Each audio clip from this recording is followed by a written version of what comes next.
আজরাইল রে, জান কবজ করে এত কষ্ট আগে জানতাম না। আজরাইল, আমাকে একটু আসানের সাথে তুমি জান কবজ করো।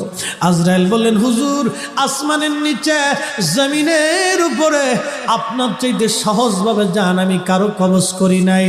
আল্লাহ আমার উপরে করা নির্দেশ, আমার হাবিবের জান কবজ হবে সবচেয়ে বড় আসানে।